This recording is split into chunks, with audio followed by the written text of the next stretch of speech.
Hello दोस्तों, स्वागत है एक बार फिर से आपका मेरे चैनल पे लीगल न्यूज़ 127 पे। दोस्तों, आज की वीडियो में मैं बात करूंगी, जैसे आपने मेरा थंबनेल देखा कि समझौता करने के बाद 3 सबसे बड़े नुकसान होते हैं, जो वो बहुत ज़्यादा नुकसान होते हैं और जिससे आपको बाद में पछताना पड़ता है। अब देखो, समझौता आमतौर पर वो पति करते हैं कि जो परेशान हो गए, पत्नी ने उन पर झूठे केसेस कर दिए हैं। केसेस मतलब लाइक 498 कर दिया है, डीवी का कर दिया, मेंटेनेंस कर दिया और भी कर दिया है। अब वो इतना निराश हो जाते हैं, इतना परेशान हो जाते हैं, इतना मानसिक अपने पे तनाव ले लेते हैं कि वो लड़ना तो नहीं चाहते कि भाई लड़ भी लूँ, वो झूठे केसेस है, कल नहीं आग जाके ख़त्म हो ही जाएंगे, बट नहीं, वो इतना डिप्रेशन में चले जाते हैं। कभी कभी तो कुछ गलत कदम उठा लेते हैं, जैसे कि सुसाइड अटेम्प्ट कर लेते हैं। आपने न्यूज़ सुनी होगी, ऐसी आती रहती है। दूसरा, या फिर ये सोचते हैं कि समझौता कर लेता हूँ। देखो, पत्नी का मेन मकसद है, वो झूठी पत्नी जो केस कर रखा है उसने केसेस कर दिया, अब वो ये चाहती है कि भाई अब इस क्या किया जाए, सेटलमेंट किया जाए। सेटलमेंट वो जो मैं चाहती हूँ, वो जो मैं डिमांड करूँगी। एक बार जब उस जो वो चाहती है आप उसके बिछाए हुए जाल में फंस जाओगे, आपको वो डरा रही है और आप डर जाओगे, तो उसको पता चल गया तो फिर तो बोलेगी भाई ये काम हो गया मेरा, अब जितना इसको लूट सकते हो मैं लूट लूँगी। तो जितना पैसा वो मांगेगी तो आप सोचोगे भैया मुझे इससे मुक्ति चाहिए, क्योंकि मैं कोर्ट कचहरी की चक्कर काट नहीं सकता, पता नहीं कब फैसला होगा कब नहीं, क्योंकि आप डर जाते हैं। आम सी बात है, अगर किसी नॉर्मल इंसान पे भी कोई केस किया जाएगा झूठा, जिसको कुछ पता नहीं हो कानून का, अब वो यही चाहेगा कि भाई पत्नी ने तो केस कर दिया, अब मुझे पुलिस ले जाएगी, मेरे माँ बाप को ले जाएगी, पता नहीं कि मैं कैसे साबित करूँगा। अब जिसे नॉलेज हो, जिसे पता है कि भाई झूठे केसेस हैं, अगर पत्नी ने कर रखी है तो उसे साबित करना पड़ेगा। साबित नहीं होंगे तो वो बंद हो जाएंगे। सबूत तो उसको देना पड़ेगा, सबूत आपको थोड़ी ना देना है, क्योंकि केस तो आपने नहीं किया, केस तो उसने किया है कि भाई उसके साथ गलत हो रहा है, मारपीट हो रही है, दहेज के लिए टॉर्चर करते हैं, तो उसको साबित करना पड़ेगा। बट आप में से बहुत लोग नहीं जानते, तो वो ये क्रिएट करते कि भाई चलो समझौता कर लेते हैं, चाहे जितना पैसा देना हो मैं दे दूंगा, बस मेरा पीछा छोड़ दो, ठीक है। अब ये समझौता करने के बाद आपको क्या ऐसे 3 बड़े नुकसान होंगे, आपने कभी सोचा है? और वो कौन से 3 बड़े नुकसान हैं जिसका आपको पछतावा बाद में भी होगा? तो वो करने से पहले, आप ऐसा समझौता करने से पहले 10 बार सोचिए। मैं कहती हूँ समझौता, ऐसा नहीं कि आप समझौता करो ही मत, बिल्कुल करो, बट ये नहीं कि आपकी क्षमता से कहीं अधिक आपसे डिमांड की जा रही हो और आप वो देने को तैयार हो जाओ, चाहे कुछ भी करके, बेच के अपनी प्रॉपर्टी दे दो, गिरवी कर दो, कुछ भी कर दो। समझौता करो ऐसे रिजनेबल अमाउंट पे, ठीक है। और कोशिश करो कि अगर पत्नी की खुद की गलती हो, जब उसने झूठे केसेस कर रहे हो क्यों, तो क्यों समझौता देना, आप फाइट करो ना, लड़ने के लिए तैयार हो। तो मैं आपको बताऊंगी, वीडियो ध्यान से सुनिएगा, समझ में नहीं आता तो दोबारा सुन लीजिएगा। और चैनल पे अगर आप लोग मेरे अभी नए जुड़े हैं तो चैनल को लाइक करना, शेयर करना, सब्सक्राइब करना बिल्कुल मत भूलिए। साथ ही बेल आइकन दबा दीजिए ताकि आपको टाइम टाइम से मेरी वीडियो की नोटिफिकेशन सबसे पहले मिलती रहे। और आप जैसे ही जो लोग पीड़ित हैं, आपके फ्रेंड सर्कल में, घर में, रिलेटिव में, कहीं पे भी, वहाँ तक वीडियो ज़रूर मेरी शेयर करिएगा, क्योंकि आपके जैसे उनको भी हेल्प मिल सके। क्योंकि आपको पता है, देखो, जब आपको कानून की जानकारी नहीं रहती ना, तो वही आप मानसिक तनाव लेते हो।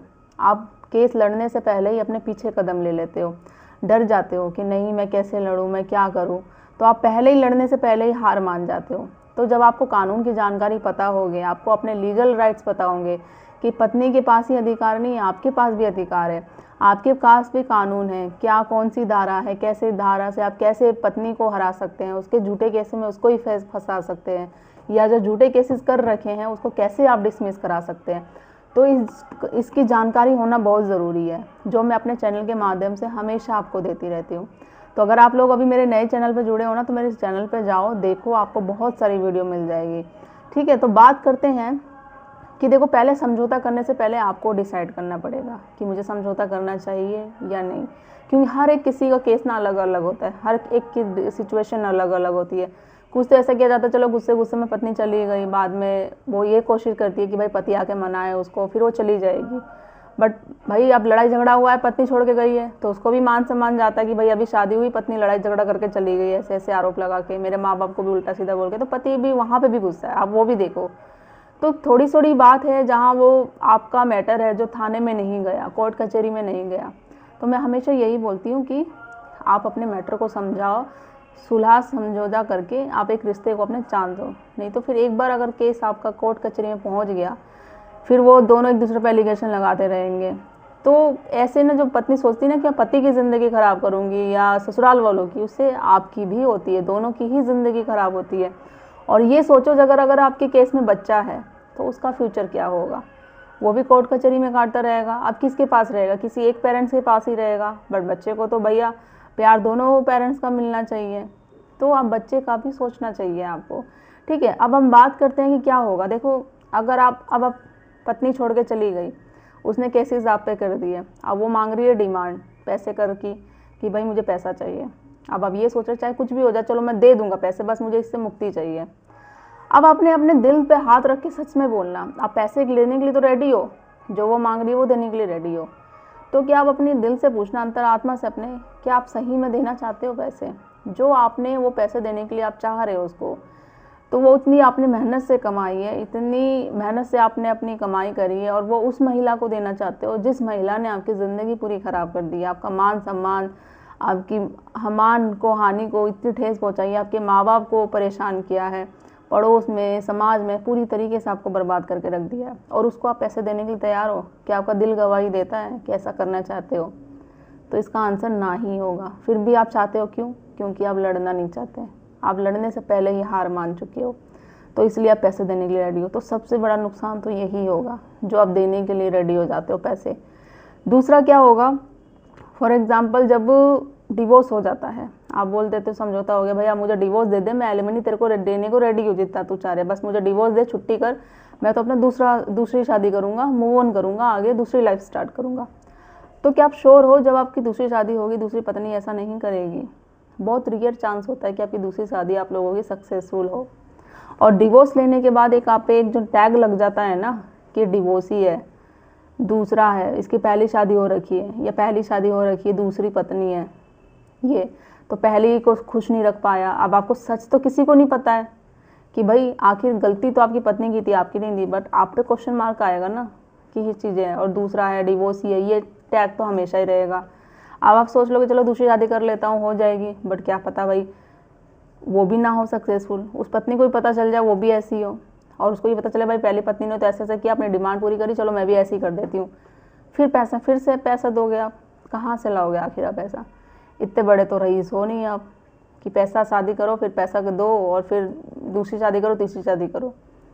तो पैसा तो सोच समझ के दो। सेटलमेंट करना है आपको, डिवोर्स लेना है, ऐसा मैं नहीं बोलती मत करो, बट एक ऐसा रिजनेबल अमाउंट जो आपकी कैपेसिटी के अंदर हो, जो आप दे सको। ये नहीं कि उसे छुटकारा पाने के लिए आप कुछ मर्जी दे दो।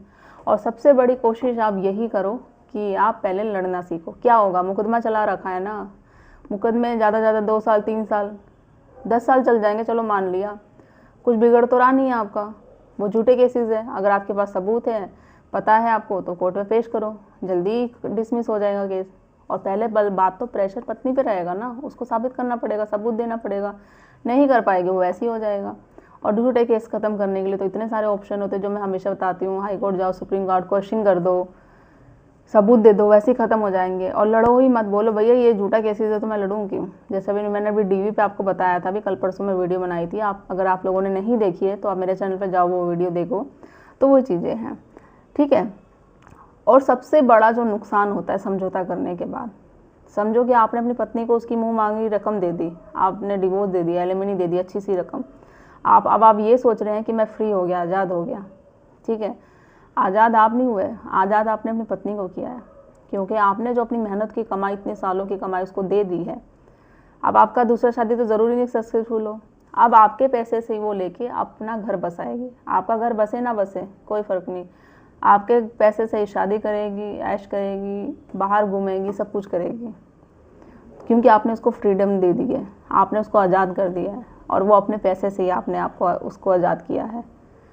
तो ये ऐसा करने से पहले आप 100 बार सोचो कि जो मैं कर रहा हूँ इस सिचुएशन से बाहर निकलने के लिए, जो उसकी मुंह मांगी रकम दे रहा हूँ, जो आप डर गए हो, एक बार उसके बिछाए हुए जाल पे फंस गए हो, ठीक है, तो वो चीज़ें आप मत करो। अगर उसने झूठ कैसे किया है, गलत वो है, तो उसको उसके जाल में फंसाओ ना आप, वो गलत है, कोर्ट को ये बताओ वो गलत है, आपको क्यों डरने की ज़रूरत है? डरने की तो उसको ज़रूरत है, क्योंकि सबूत तो उसको देना पड़ेगा, आपको थोड़ी ना देना पड़ेगा सबूत बस आपको, अगर आपके पास है कि भाई ये गलत करती है बिहेवियर, आपके साथ बदतमीजी, आपके पेरेंट के साथ, या खुद ही वो गई है, मैं हमेशा कहती हूँ वीडियो ऑडियो रिकॉर्ड जैसे होता है सबूत आप बना लो, कोर्ट में पेश कर दो, वो साबित, वही सच का सच, जो बोलते हैं ना झूठ क्या है, तो सब कुछ क्लियर हो जाएगा सामने। तो ये चीज़ें हैं, आप उसको आज़ादी मत दो। ऐसी आज़ादी तो बिल्कुल नहीं कि आप अपने पैसे से ही उसको दूसरी लाइफ स्टार्ट जीने के लिए उसको दे दो, दूसरी शादी, घर बसाने के लिए सब कुछ दे दे। आपके पैसे से ही वो हनीमून पे जा रही है, ऐश कर रही है, सब कुछ कर रही है, और आप वही धरे के धरे एक कोने में बैठे हुए हो कि ये क्या कर दिया क्या नहीं। तो ऐसा करने से पहले आप 100 बार सोचो। यही नुकसान है जो होंगे, जो ज़िंदगी भर आपको पछतावा होगा।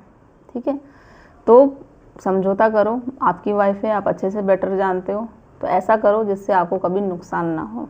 ठीक है, और मैं तो यही बोलूँगी कि केस लड़ते चलो। लड़ने से क्या होगा, मुकदमा झूठा है, कल नहीं जाके डिसमिस हो ही जाएगा। और डिसमिस करवाने के भी बहुत सारे ऑप्शन है जो मैं हमेशा आपको बताती रहती हूँ। वकील नहीं मिलता, प्राइवेट वकील, आप लोग कहते हैं कि फ़ीस हाई होती है, सरकारी वकील हायर कर लो। गवर्नमेंट वकील भी मिलते हैं आपको, वो भी नहीं होता तो आप अपना केस खुद लड़ लो, ये भी है प्रोविज़न लॉ में। तो आशा करूँगी वीडियो आपको पसंद आई होगी, तो ज़्यादा से ज़्यादा लोग तो शेयर कर दीजिए। कोई क्वेरी हो, कुछ क्वेश्चन हो, या अपने केस से रिलेटेड आप एडवाइस चाहते हो तो अपॉइंटमेंट बुक करके बात कर सकते हैं। जल्दी मिलती हूँ मैं अपनी नेक्स्ट वीडियो में, तब तक के लिए थैंक यू।